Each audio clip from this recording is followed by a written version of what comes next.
감사하며 기도드리옵나이다. 아멘. 오늘 이 시간 하나님께서 우리에게 주시는 말씀은 이사야서 43장 2절의 말씀입니다. 이 말씀 우리가 함께 읽도록 하겠습니다. 시작. 내가 물 가운데로 지날 때에 내가 함께 할 것이라. 강을 건널 때에 물이 너를 침몰하지도 못할 것이며 내가 물 가운데로 지날 때에 타지도 아니할 것이요 불꽃이 너를 사르지도 못하리니. 아멘. 오늘 이 시간 우리 사랑하신 하나님 우리에게 말씀하실 때 매 주일마다 우리 입술을 통해서 선포하게 하신 말씀, 그리고 날마다의 삶 속에 체험하게 하시는 말씀, 너무나 신나는 말씀, 우리가 오늘도 이 말씀 힘차게 선포하는 시간 갖도록 하겠습니다. 빌립보서 4장 13절 말씀. 내게 능력 주시는 나의 주님 안에서 내가 모든 것을 할 수 있느니라. 아멘.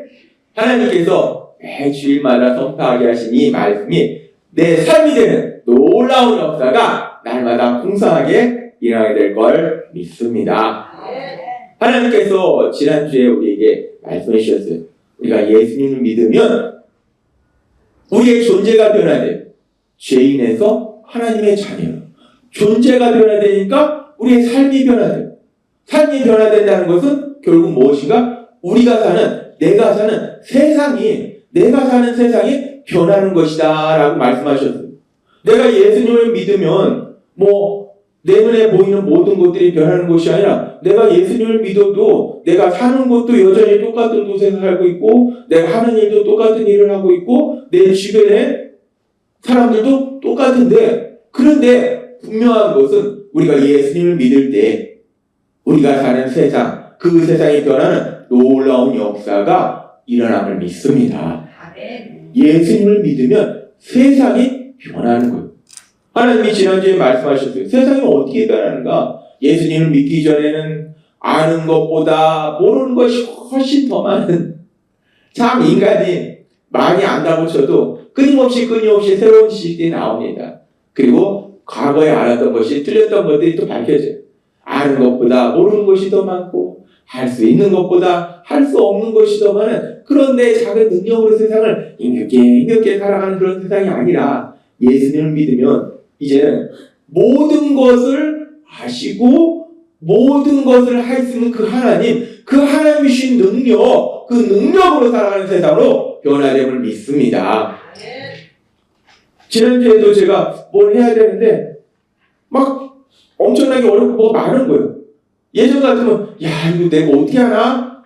그러다가 하나님이 말씀하셨어요. 내가 하는 게 아니고 내 능력이 아니고 하나님이 나한테 능력을 주시니까, 능력을 보급해 주시니까 그 능력을 하는 거다 라고 말씀하시니까 그래, 나는 못하지만 우리 아버지가, 전능하신 아버지가 능력을 주시면 빌립보서 4장 13절의 말씀처럼 모든 것을 할 수 있다라고 말씀하셨으니까 할 수 있는 것이다 라고 제 안에 담대함이 생기고 또 그 일을 감당하게 되더라고요. 참 우리가 예수님을 믿는다는 게 정말 하나님이 계속 말씀하시지만 그냥 어떤 지식을 쌓는 것도 아니고 감정의 문제도 아니고 매일의 삶이에요. 매일의 삶 속에 살아계신 하나님을 체험하는 겁니다. 그렇게 우리가 예수님을 믿으면 우리가 사는 세상이 변하는데, 오늘도 계속해서 우리가 사는 세상이 변하는데 또 어떻게 변하는가? 그 부분에 대해서 오늘도 또 계속해서 말씀해 주십니다. 사사기 6장 33절은 이렇게 말씀합니다. 같이 읽겠습니다. 시작. 그때에 미디안과 아말렉과 동방 사람들이 다 함께 모여 요단강을 건너와서 이스라엘 골짜기에 진을 친지라. 지금 이 말씀해 보니까 이제 이스라엘이 출애굽해서 가나안 땅에 살고 있을 때 이 가나안 주변의 나라들, 미디안, 아말렉, 동방 사람들 주변의 나라들이 연합해가지고 지금 요단강을 건너서 이스라엘을 침략하는 거예요. 이 이스라엘의 이런 어떤 역사적인 그런 사건들과 우리나라가 참 비슷한 부분이 있어요. 우리나라가 북쪽에서 쳐들어오지 않으면 남쪽에서 쳐들어오고 이쪽에서 쳐들어오지 않으면 끊임없이 우리나라가 그 양쪽에 그 강대국들의 공격을 받았는데 이스라엘도 그래요. 여기서 공격하고 저기서 공격하고 그러다 또 나중에 또 큰 나라 아수르나 또 바벨론을 공격하고 끊임없이 공격합니다. 이렇게 미디안 연합군이 이제 이스라엘을 공격했을 때 이 믿음의 사람 기드온이 자신이 속한 므낫세 지파뿐만 아니라 몇몇 지파에게 연락해서 함께 이 미디안 연합군을 물리치려고 전쟁을 준비합니다. 이렇게 전쟁을 준비하는 중에 기드온이 하나님께서 기드온에게 나타나셔서 하신 말씀이 있어요. 그 말씀을 기억합니다. 하나님이 기드온에게 나타나셔서 뭐라고 말씀하셨는가? 사사기 6장 14절과 16절은 이렇게 말씀합니다. 같이 읽겠습니다. 시작. 여호와께서 그를 향하여 이르시되 너는 가서 이 너의 힘으로 이스라엘을 미디안의 손에서 구원하라. 내가 너를 보낸 것이 아니냐 하시니라. 여호와께서 그에게 이르시되 내가 반드시 너와 함께 하리니 내가 미디안 사람 치기를 한 사람을 치듯 하리라 하시니라. 아멘. 하나님이 기드온에게 나타나셔서 말씀하셨어요. 뭐라고 말씀하시냐면 너가 가서 네 힘을 의지하고 가서 미디안을 물리쳐라 라고 말씀하셨어요. 근데 이 말씀 속에서 너의 힘으로 라는 것이 단순히 기드온이 가지고 있는 힘을 의미하는 게 아니에요. 지금 보니까 16절에서 내가 반드시 너와 함께 하리니 라고 말씀하셨어요. 그러니까 지금 기드온에게 미디안을 물리치라고 하신 것이 너가 능력이 있으니까 너가 용사니까 가서 물리쳐라 라는 말씀이 아니라 내가 너와 함께 함으로 인해서 지난주에 주신 말씀처럼 하나님이 우리에게 능력을 주시기 때문에 그 능력으로 가서 미디안을 물리쳐라 라고 하나님이 말씀하시다는 거예요. 지금 하나님께서 기드온에게 미디안을 물리치라고 말씀하신 것은 내가 너에게 능력을 줄 테니까 내가 도와줄 테니까 걱정하지 말고 가서 전쟁에서 미디안 물리쳐버려라 라고 말씀하시는 거예요. 그래서 이제 기드온이 미디안 연합군이 침략했을 때 몇몇 지파들과 연락해서 연합군을 만들어서 이제 전쟁하기 전에 이 말씀을 기억하고 그래서 기드온이 어떻게 하는가? 이 말씀을 기억하고 그래 하나님이 나한테 함께 하신다고 하셨고 가서 물리치라고 하셨으니까 가서 미디안을 물리쳐야겠다 라고 기드온이 믿음의 사람이잖아요. 간 게 아닙니다. 기드온이 뭘 했는가? 성경에 보니까 이렇게 얘기합니다. 사사기 6장 36절에서 37절 말씀 같이 읽겠습니다. 시작. 기드온이 하나님께 여쭈되 주께서 이미 말씀하신 같이 내 손으로 이스라엘을 구원하시려거든 보소서 내가 양털 한 뭉치를 사장마당에 두리니 만일 이슬이 양털에만 있고 주변 땅은 마르면 주께서 이미 말씀하신 같이 내 손으로 이스라엘을 구원하실 줄을 내가 알겠나이다 하였더니 기드온은 하나님이 선택한 믿음의 사람이에요. 하나님이 딱 기드온을 선택해서 기드온한테 가신 거예요. 그래서 야 네가 가서 내가 너한테 능력 줄 테니까 미디안을 물리쳐 라고 하나님이 딱 기드온한테 말씀하셨는데 그러니까 이스라엘 백성 중에 기드온 같은 사람이 없는 거예요. 딱 그 한 사람에게 딱 말씀하셨는데 그럼 이제 기드온이 이 하나님이 말씀하셨기 때문에 이제 므낫세 지파하고 아셀 지파, 스불론 지파, 납달리 지파 모아가지고 연합군 만들어서 가서 싸우면 되는데 이 기드온이 어떻게 하는가? 하나님이 저한테 능력 주셔서 미디안 물리치라고 하셨잖아요. 정말 하나님이 저를 통해서 미디안을 물리치려거든. 진짜 그것이 맞으면 저한테 표적을 보여주세요. 하나님이 정말 저를 통해서 그 일을 하시려면 표적을 보여주세요. 하나님이 말씀하셨으면 믿음으로 가면 되잖아요. 근데 이스라엘 많은 사람 중에 딱 한 사람 선택해서 기드온을 선택해서 하나님이 말씀하셨는데 그 기드온도 하나님의 말씀을 듣고 가서 싸우는 것이 아니라 하나님 말씀이 맞으면 저한테 표적을 보여주세요. 우리는 이 부분을 통해서 또 하나 알 수 있는 것이 이 믿음의 사람이지만요 연약합니다. 연약해요. 우리가 하나님을 믿는다고 하는데 나 왜 이러지? 이스라엘 많은 백성 중에 딱 하나 선택한 기드온도 이렇잖아요. 그러니 우리는 얼마나 연약하겠습니까? 우리는 연약해요. 이렇게 하나님이 가서 내가 너에게 능력 줄 테니까 가서 물리쳐 라고 말씀하시는데 하나님 정말 그러려면 표정 좀 보여주세요. 이러면 우리가 좀 야, 너 지금 장난하냐? 화낼 거예요. 지금 기도원이 표정을 보여주세요 라고 얘기하면서 뭐라고 얘기하냐면 제가 타작마당에 양털 한 뭉치를 놓겠습니다. 그럴 테니까 이 온 밤사이도록 이제 이 온 땅은 다 마르는데 이 양털에만 물이 있게 해주세요. 그러면 제가 하나님이 정말 나를 통해서 미디안을 물리치도록 하시는구나. 저 믿겠습니다. 그러는 거예요. 왜 기도원이 이런 얘기를 하는가? 이 이스라엘이 성경학자들의 이 말이라면 지형적으로 이 지역이 이 강우량이 많이 잘 돼요. 비가 많이 안 오는데 대신에 이 밤에 이슬이 많이 내린대요. 그래서 이슬이 많이 내려서 그 이슬을 통해서 수분이 땅에 공급돼서 식물이 자란답니다. 그러니까 그런 상황 속에 살고 있으니까 이 밤에 이슬이 많이 내리는 거예요. 그러니까 밤에 이슬이 많이 내리는데 이슬이 한 곳에만 내릴 게 아니라 온 땅에 내리잖아요. 그러니까 온 땅에 내리니까 타작마당에 이제 양털을 딱 놓고 이슬이 온 땅에 내리는데 그런데 양털에는 물이 가득한데 그 주변은 다 마른 땅이 되게 해달라라고 얘기해요. 거기만 수돗물로 이렇게 물을 주는 게 아니고 온 땅에 이슬이 내리고 온 땅에 비가 오듯이 이슬이 내리는데 근데 양털은 젖어 있는데 그 주변은 마르게 해달라. 이건 기적을 해달라는 거예요. 그렇게 기도원이 요구했을 때 하나님이 그런 기도원에게 화내시는 것이 아니라 말씀해보니까 사사기 6장 38절 바로 이렇게 말씀합니다. 같이 읽겠습니다. 시작. 그대로 된지라. 이튿날 기도원이 일찍 일어나서 양털을 가져다가 그 양털에서 이슬을 짜니 물이 그릇에 가득하더라. 참 우리가 이 말씀을 통해서도요. 하나님이 참 얼마나 온화하신 분이시고 얼마나 사랑이 많으신 분이신지 우리가 좀 화냅니다. 야, 내가 이거 해줄 테니까 네가 가세 하는데 근데 그러려면 증거를 보여 이러면 야, 너 지금 장난하냐?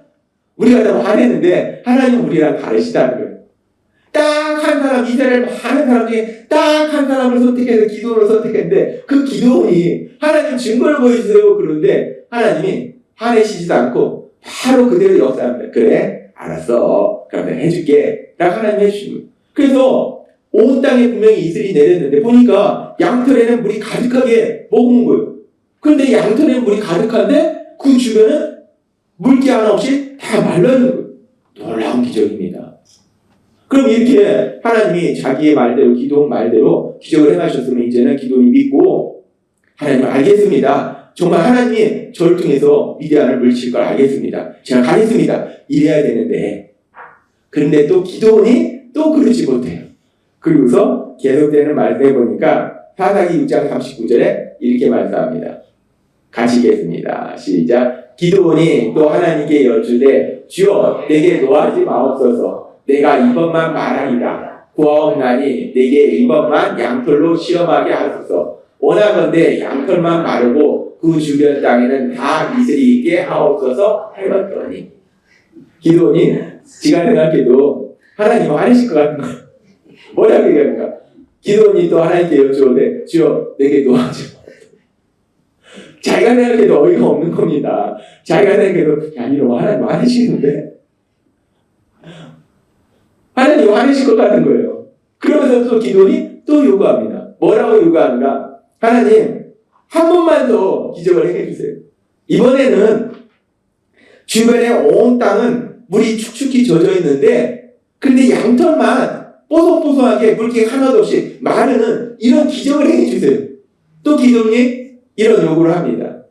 그랬을 때 그 다음에 성경에 말씀하면 이렇게 말씀합니다. 사사기 6장 40절 말씀 같이 읽겠습니다. 시작. 그 밤에 하나님이 그대로 행하시니 곧 양털만 마르고 그 주변 땅에는 다 이슬이 있었더라. 아멘. 기도원이 자기가 생각해도 하나님이 화내실 것 같으니까 화내지 마옵소서 라고 얘기를 했어요. 근데 우리 하나님 화내시는 것이 아니라 그래 알았어. 그 밤에 하나님이 그대로 행하시. 우리가 믿는 하나님은 지금 기도원에게 역사하신 그 하나님이세요. 우리가 생각할 때 우리가 참 머리 덮고 밀어내서 우리 하나님이 나한테 화내시지 않을까? 그런 생각할 때가 있어요. 우리 하나님은 오래 참으시는 하나님이신 거예요. 말도 안 되는 이런 황당한 상황 속에서도 화내시지 않고 알았어. 그럼 내가 그대로 해줄게. 근데 이런 하나님의 사랑을 우리가 세상 속에서 조금 엿볼 수 있는 거 한 가지가 있는데 그게 뭐냐면 어머니의 사랑입니다. 어머니는 그래요. 자식이 이러든 저러든 내 절대로 이놈한테 해주나 봐라. 해놓고요. 엄마 이거 알았어?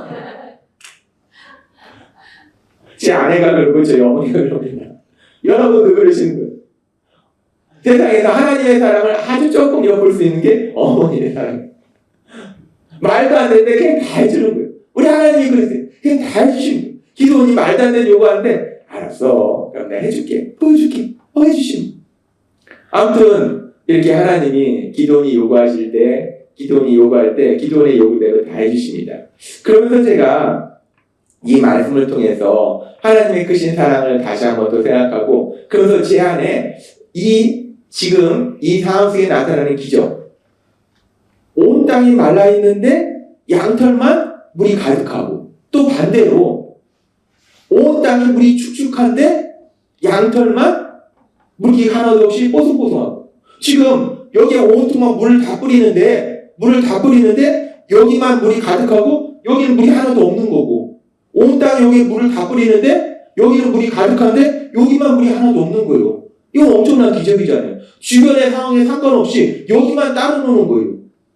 제가 이 기적을 보면서 제 마음속에 한 가지 질문이 생겼어요.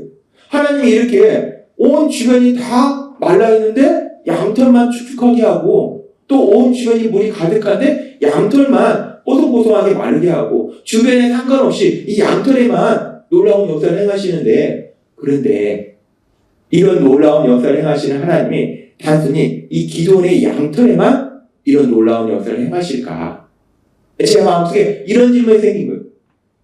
주변에 상관없이 이 양털만 말라있고 양털만 젖어있는 이런 놀라운 기적이 단순히 기도원의 양털에만 일어나는 것일까? 제 마음속에 이런 의문이 생겼어요. 그런데 이 의문에 대한 대답을 우리는 성경의 말씀을 통해서 명확하게 알 수 있어요. 과연 그런가? 주변의 상황에 상관없이 양털만 말라있고 양털만 젖어있는 이런 일들이 또 어디에 일어나는가? 우리가 성경의 말씀을 살펴보면요. 요셉이 애굽의 총리가 되어서 권력을 누리고 있을 때 온 땅이 흉년이 들어요. 그래서 요셉의 아버지 야곱과 그 요셉의 형제들이 다 이 애굽의 땅으로 옵니다. 자기 아들이 총리니까. 근데 이 애굽의 왕 바로가 이 요셉을 사랑하니까 이 요셉의 아버지와 형제들이니까 이 아버지와 형제들을 좋은 곳에 있게 해요. 그래서 이들은 애굽 사람들과 좀 분리해서 고센 지역에서 편안히 살게 하도록 거기서 동물도 기르고 하도록 양도 기르고 이렇게 하도록 배려를 합니다. 그래서 요셉 시대에는 이 야곱과 그의 형제들 이스라엘 백성들이 이 고센 지역에서 편안히 살고 있었어요. 근데 편안히 살고 있다가 이제 시대가 지나니까 바로도 죽고 애굽의 왕도 죽고 요셉도 죽잖아요. 그러니까 새로운 왕이 생기잖아요. 근데 이 새로운 왕은 이런 일들에 대해서 몰라요. 그래서 새로운 왕이 생긴 다음에 어떤 일이 일어나는가? 우리가 알다시피 이스라엘 백성들이 애굽의 노예로 고생을 한다는 거예요. 엄청나게 고생합니다. 이 상황을 하나님이 다 보고 계시다가 이제 모세를 통해서 이제 이스라엘 백성을 애굽의 종에서 구원하시고자 역사하실 때 하나님께서 모세를 통해서 애굽의 왕 바로에게 가서 새로운 왕 바로에게 가서 이스라엘 백성을 내보내라 라고 말씀하시는데 우리가 알다시피 애굽의 그 당시 왕 바로가 아주 강팍합니다. 내가 왜? 니네가 있어서 우리가 얼마나 편한데 우리가 왜 그런 손해보는 짓을 하냐? 절대 안 되지. 버팁니다. 계속 버티니까 하나님이 이제 애굽에 10가지 무서운 재앙을 내리시는데 그 재앙 중에서 4번째 재앙에 보면 파리떼 재앙이 있어요.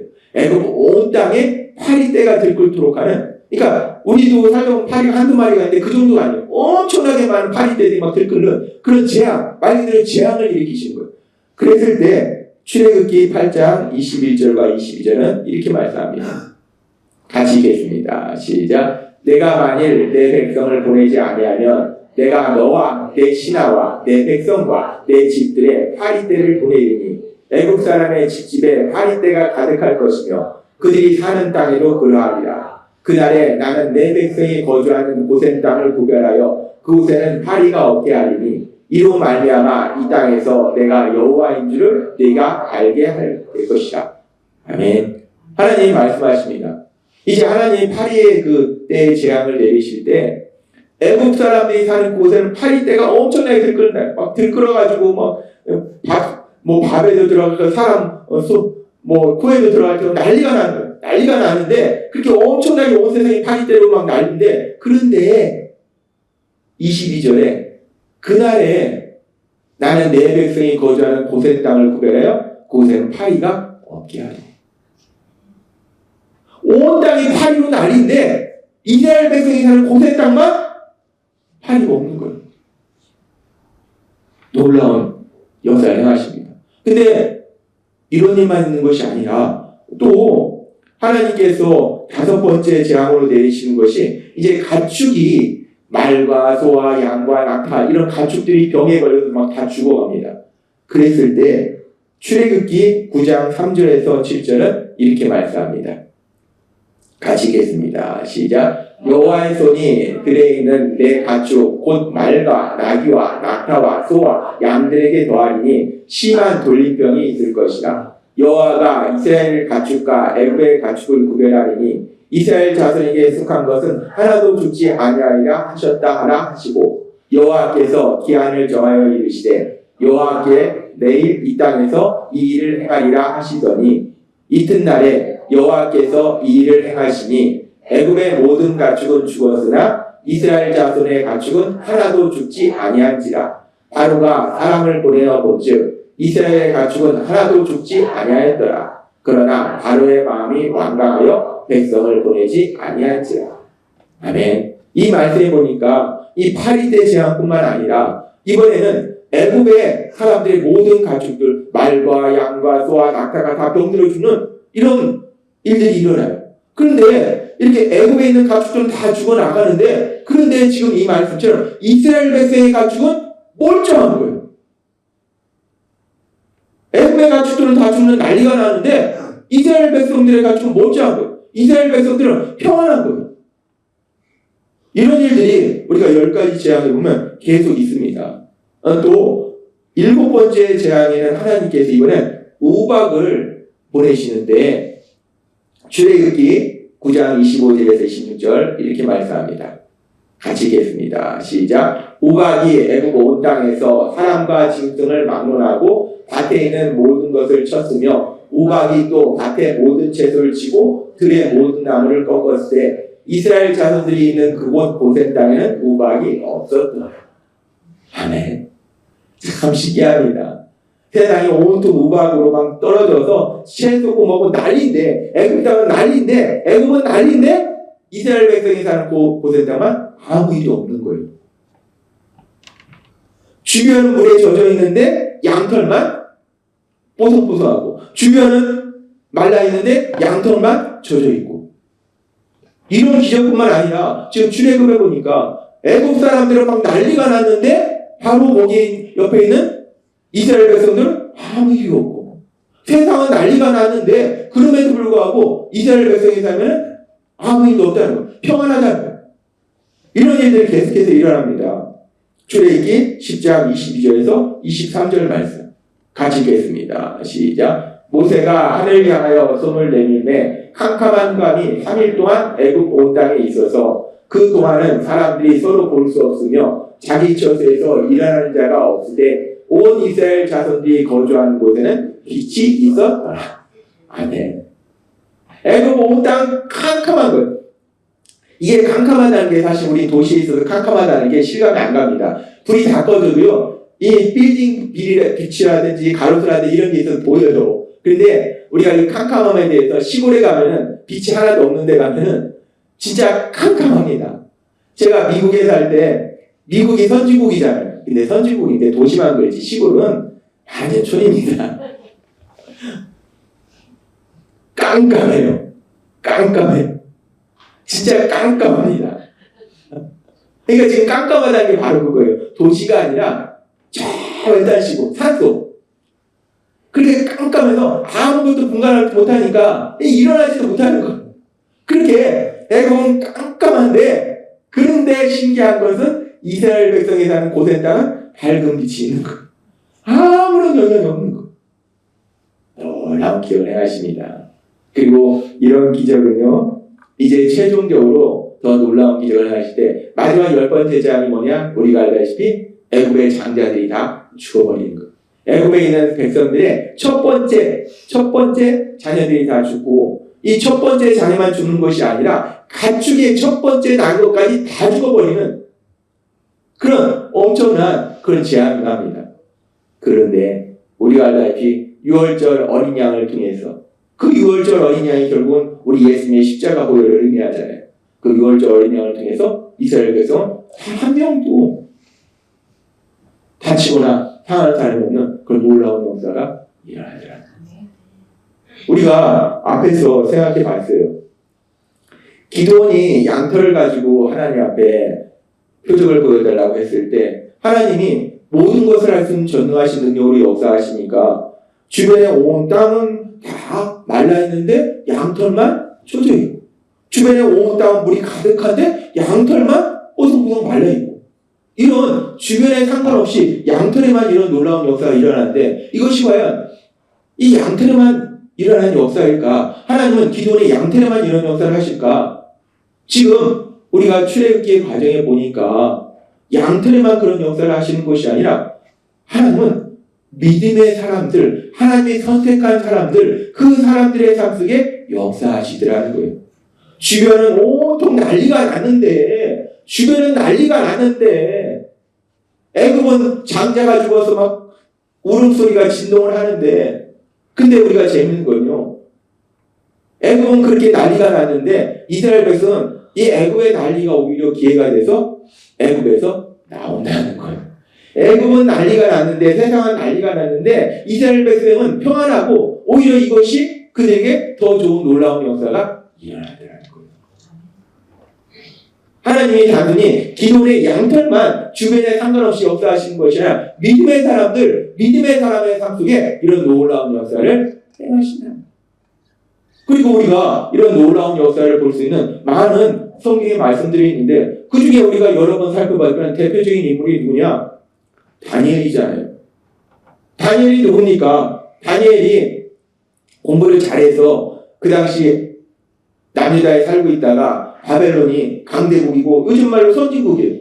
그래서 공부를 잘해서 부모님이 돈이 있고 그래서 이제 바벨론에 유학 가가지고 유학 가서 공부하다 보니까 공부를 잘해서 거기서 또 총리가 된 그런 인물이 아니에요. 이 다니엘이 바벨론에 간 것은 남유다를 바벨론이 공격을 해서 남유다가 바벨론과 전쟁을 했는데 패했어요.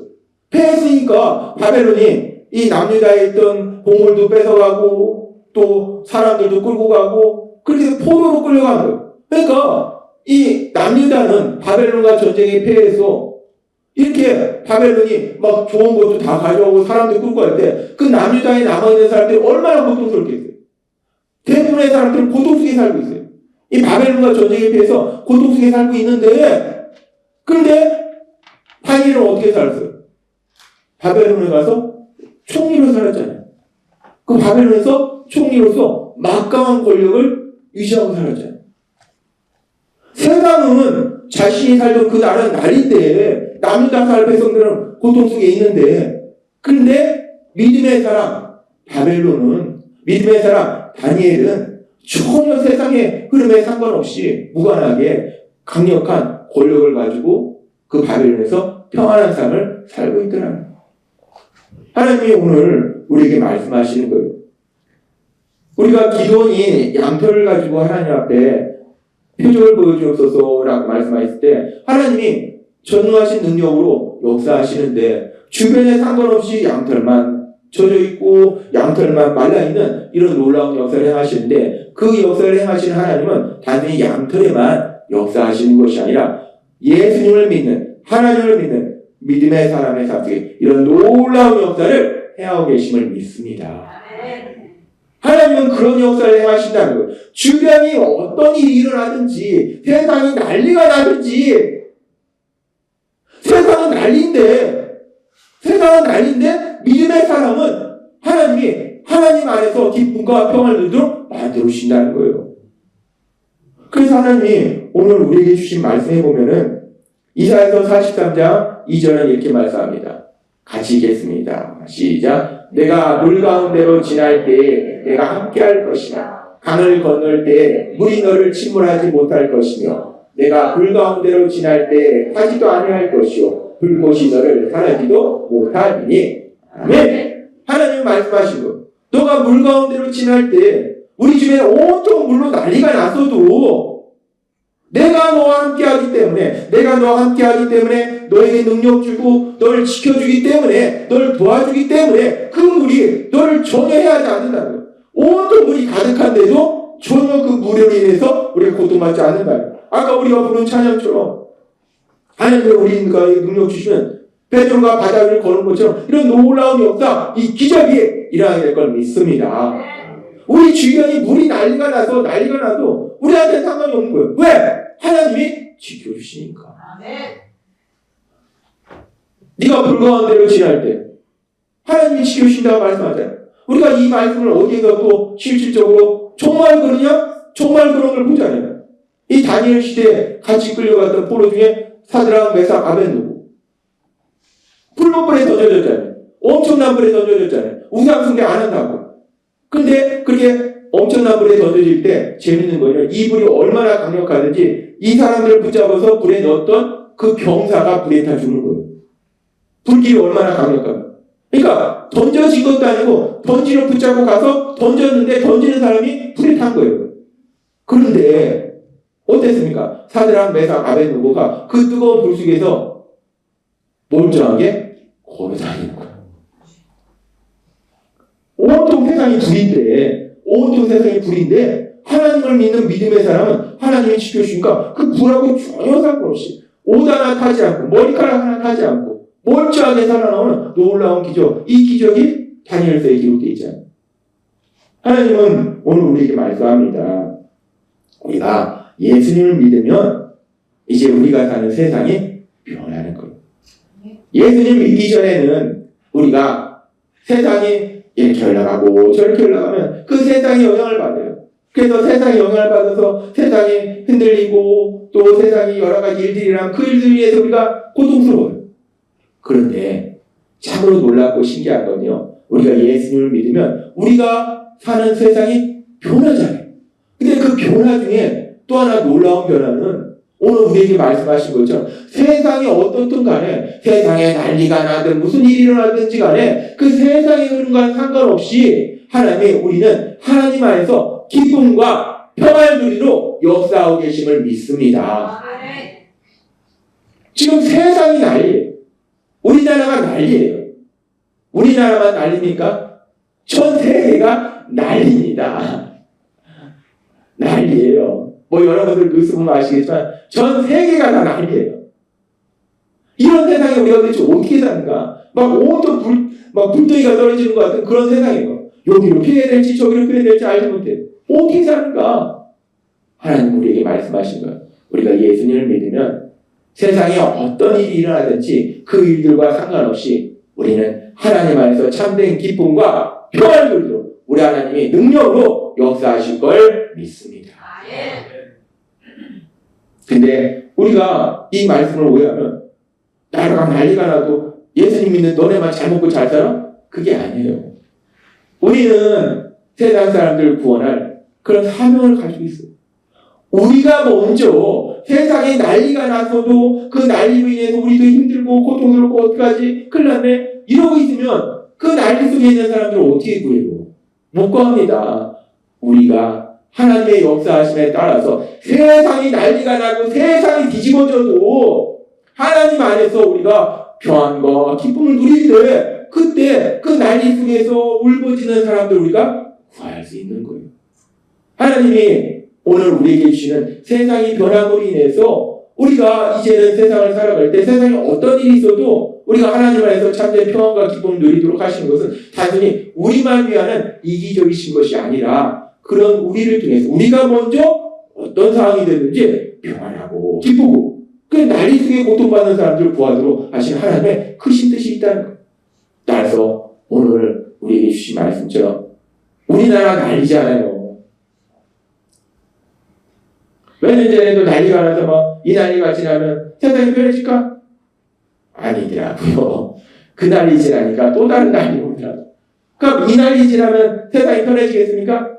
아닙니다. 이 난리 지나면요, 제가 분명히 예언하는데 또 다른 난리 옵니다. 세상은 끊임없는 난리가 와요. 그것이 세상입니다. 왜? 세상은 악한 사단이 지배하기 때문에. 그런데 하나님이 오늘 주신 말씀처럼 세상이 난리가 날지라도 온통 다 마른 땅에 양털만 젖어 있고 온통 물이 가득한데 양털만 뽀송뽀송하게 하듯이 하나님 믿음의 사람의 삶 속에 세상이 어떻든지 간에 예수님을 믿는 믿음의 사람의 삶은 기쁘고 평안한 삶을 마음껏 누리도록 역사하고 계심을 믿습니다. 따라서 오늘 주신 말씀처럼 우리가 예수님을 믿음으로 인해서 세상의 상황에 흔들리지 않고 세상으로 인해서 염려하고 근심하고 두려워하는 것이 아니라 전능하신 하나님의 그 도우심으로 인해서 평안과 기쁨을 누리고 또한 그런 우리를 통해서 세상 가운데 고통받는 사람들을 구원하는 놀라운 역사를 이루시는 여러분이 되실 주님의 이름으로 축원합니다. 기도하겠습니다. 하나님 아버지 감사합니다. 오늘도 주신 말씀처럼 하나님께서는 단순히 양털에만 역사하시는 것이 아니라 예수님을 믿는 믿음의 사람의 삶 속에 역사하셔서 세상에 어떤 난리가 나든지 예수님을 믿는 믿음의 사람은 하나님 주신 참된 기쁨과 평안을 누리도록 역사하시니 감사합니다. 이 놀라운 역사를 마음껏 누리고 혼란스러운 세상 속에 고통받는 사람들을 구원하는 그 사명을 감당하는 저희 모두가 될 수 있도록 은혜 베풀어 주옵소서. 예수님의 이름으로 감사하며 기도드리옵나이다. 아멘.